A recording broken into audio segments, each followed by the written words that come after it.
Hello दोस्तों, नमस्कार। आप सभी का स्वागत है। आप मेरे साथ देख रहे हैं कि एसएससी सीएचएसएल के एग्ज़ाम 12 नवंबर से शुरू हो गए हैं और आज हम उपस्थित हैं इसका रिव्यू करने के लिए। कौन से टॉपिक से किस टाइप के क्वेश्चंस आ रहे हैं, क्या पैटर्न रहा है, ये एडिक्विटी का जो नया पैटर्न है ये हमें क्या संकेत दे रहा है, और मैं लास्ट में ये भी बताऊंगा आप लोगों को कि कट ऑफ का आइडिया आप लोगों को एक अंदाज़ा लग जाएगा। मेरे साथ अगर आप लोग रहेंगे तो ज़रूर।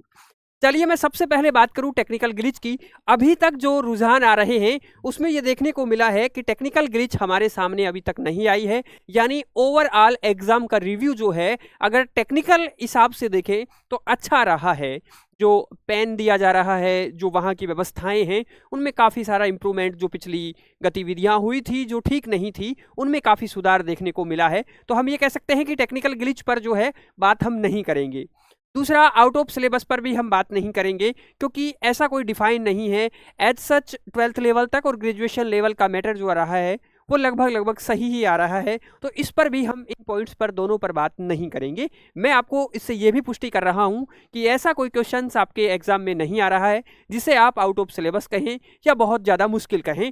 जीएस की बात बहरहाल अभी बाकी है, उस पर कर देंगे, तो लास्ट तक बने रहें। और आप चैनल पर नए हैं तो सब्सक्राइब जरूर करें क्योंकि मैं इस तरह की जानकारियाँ आप लोगों तक लगातार लेकर के आता रहता हूँ, क्योंकि हम एसएससी मेनिया हैं। हम एसएससी के बारे में वो न्यूज़ आप लोगों तक देते हैं जो आप लोग चाहते हैं। चलिए मैं बात कर रहा हूं एवरेज अटेम्प्ट की, यानी पेपर के लेवल से पहले मैं एवरेज अटेम्प्ट बता रहा हूं, तो आप थोड़ा सोचिएगा, थोड़ा रुकिएगा। चलिए मैं यहां पर लिख रहा हूं कि एवरेज अटेम्प्ट मिनिमम 60 क्वेश्चंस आप लोग अटेम्प्ट कर रहे हैं और मैक्सिमम आप 70 जा रहे हैं, तो आप एक अच्छा स्कोर कर रहे हैं। यहां पर अगर आप हैं तो इस रेंज के बीच में है तो आप एक गुड स्कोर कर रहे हैं। दूसरा, मैं कहूं पेपर का लेवल इजी टू मॉडरेट है। अब हम विश्लेषणात्मक रूप से ये भी देखेंगे, एक एक सब्जेक्ट पर बात करेंगे। इजी टू मॉडरेट यानी कुछ सब्जेक्ट इजी रही हैं, कुछ मॉडरेट रही हैं, हालांकि इसमें कुछ मॉडरेट से टफ की ओर भी गया है, उन पर भी बात करेंगे। चलिए एक एक सब्जेक्ट पर बात करते हैं। रीजनिंग का बच्चों ये रहा है कि रीजनिंग अभी तक जो बताई जा रही है वो बहुत आसान रही है, ईजी ही रही है। रीजनिंग ईजी रही है और इसमें आपको ये बता दूं कि 23 से प्लस क्वेश्चंस आप लोग अटेम्प्ट करेंगे और वो भी बहुत कम समय में। यानी आप लोगों को अगर मॉक प्रैक्टिस है, और मैं एक बात इसके बीच में ये कह देता हूं कि मॉक लगाओ, मॉक लगाओ, मॉक लगाओ, कोई सॉल्यूशन नहीं है। अगर आपकी तैयारी है लेकिन आपने मॉक नहीं लगाया है, आपने समय मैनेजमेंट नहीं किया है, क्योंकि अभी जो दूसरी बात करेंगे हम लोग, देखिए रीजनिंग ईजी आ रही है, सभी बच्चे कर रहे हैं और पेपर का लेवल बहुत ज़्यादा मुश्किल नहीं है, एवरेज से भी नीचे है, आप लोग ये कह सकते हैं, तो बहुत आसान है। मैथ्स में एक थोड़ी सी मुश्किल जो नजर आई है हमें वो है बच्चे कैलकुलेशन। जो कैलकुलेशन की जो थोड़ी सी गणना में जो डिफिकल्टीज हैं वो थोड़ी डिफिकल्टी बढ़ी है। यानी आपकी कैलकुलेशन की स्पीड थोड़ी शुरू से ही अच्छी रखनी है और एक दो क्वेश्चंस तो टाइम टेकिंग रहे हैं। बाकी आप लोग को पता है कि इसमें जो मैथ्स से ज़्यादा जो सवाल आए हैं वो कुछ क्वेश्चंस आपके ट्रिग्नोमेट्री से भी आए हैं और एडवांस मैथ्स से भी कुछ क्वेश्चंस दूसरी शिफ्ट्स में देखने को मिले थे। ठीक है, तो आप इसे पूरा ओवरव्यू समझेंगे। कैलकुलेशन की वजह से मैथ्स में आप लोग ये कहें कि 20 प्लस स्कोर कर रहे हैं तो आप लोग अच्छा कर रहे हैं, क्योंकि समय की थोड़ी संभावना यहाँ पर समय की वजह से थोड़ी दिक्कत आती है। इंग्लिश की बात करें हम लोग तो इंग्लिश में आप लोगों को वोकैब भी अच्छी आ रही है और वोकैब के साथ जो कॉम्प्रिहेंसिव वाला जो पार्ट है, रीडिंग कॉम्प्रिहेंसिव वाला, ये पार्ट थोड़ा लेंथी आ रहा है, ये थोड़ा लंबा आ रहा है, इसको पढ़ने में थोड़ा समय लग रहा है पैराग्राफ्स को, तो वहाँ पर ये थोड़ा सा मुश्किल भी नज़र आ रहा है कहीं ना कहीं। तो इंग्लिश में थोड़ा पैटर्न चेंज हुआ है, थोड़े क्वेश्चंस का लेवल जो है वो थोड़ा सा बड़ा है, यानी कि जो क्वेश्चंस का लेवल है वो अप हुआ है थोड़ा, अपने ये कह सकते हैं इंग्लिश के अंदर। और वोकैब वगैरह है वो भी निरंतरता से थोड़ा सा कह सकते हैं। बाकी तो आप लोग अगर देखेंगे तो पिछले जो एसएससी के एग्जाम्स जो एडिक्विटी आने के बाद हुए हैं उनसे आप लोग अंदाजा लगा सकते हैं। ठीक है, क्योंकि उसी लेवल के आसपास रह रहा है। आप ये कह सकते हैं कि इंग्लिश का लेवल अच्छा खासा हो गया है अभी जो है सीजीएल के बाद में। सीजीएल में भी अच्छा लेवल था और यहाँ पर भी अच्छा लेवल देखने को मिला है।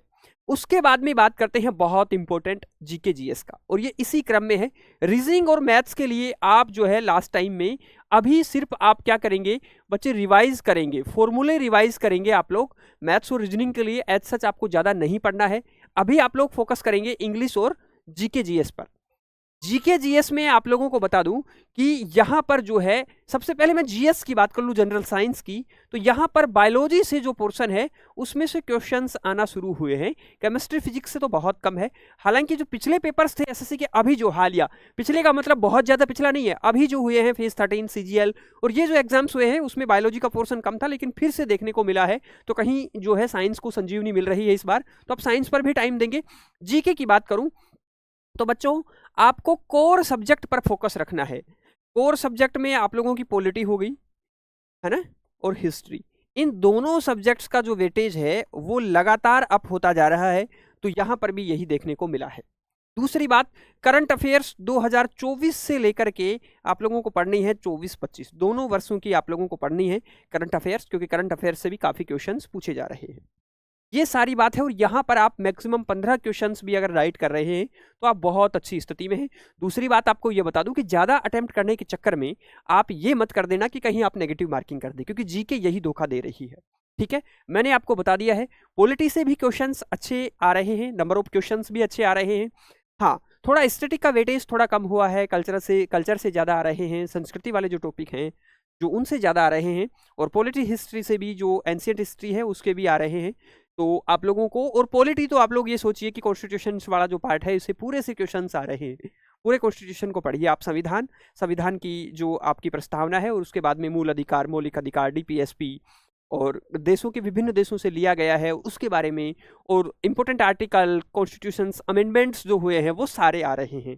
तो इस तरीके से कुछ बाध्यताएं हैं मेरे साथ, वरना मैं आप लोगों को यहाँ कुछ क्वेश्चंस भी दिखाता, जो स्टूडेंट्स के क्वेश्चंस हैं उनको भी दिखाता, लेकिन आप लोगों को पता होगा कि एसएससी की जो बाध्यताएं हम सब पर लगाई गई हैं उनका भी हमने विशेष तौर से, ख्याली तौर पर तो बिल्कुल बहरहाल तो ध्यान रखा है। आगे देखते हैं क्या होता है, और किन चीज़ों पर हमें छूट मिलती है तो हम विस्तार से भी आप लोगों के साथ करेंगे। हाँ, एक बात और बता दूं कि आपके डिस्क्रिप्शन में टेलीग्राम ग्रुप है, आप वहां पर आकर के ज्वाइन करके हमें बता सकते हैं कि आपके पेपर का लेवल कैसा रहा है, क्या रहा है। सारी बातें और हम लगातार रूप से करते रहेंगे, और आने वाले समय में मैं बहुत जल्दी इसी जो चैनल है इस पर मैं एसएससी सीएचएसएल के कट ऑफ का एनालिसिस लेकर आ रहा हूँ बहुत जल्दी। अभी 2-3 दिन पेपर होने दो, उसके बाद में एक डिटेल एनालिसिस बनाएंगे हम लोग, तो जरूर इंतजार करिएगा। थैंक यू, धन्यवाद, तब तक के लिए नमस्कार।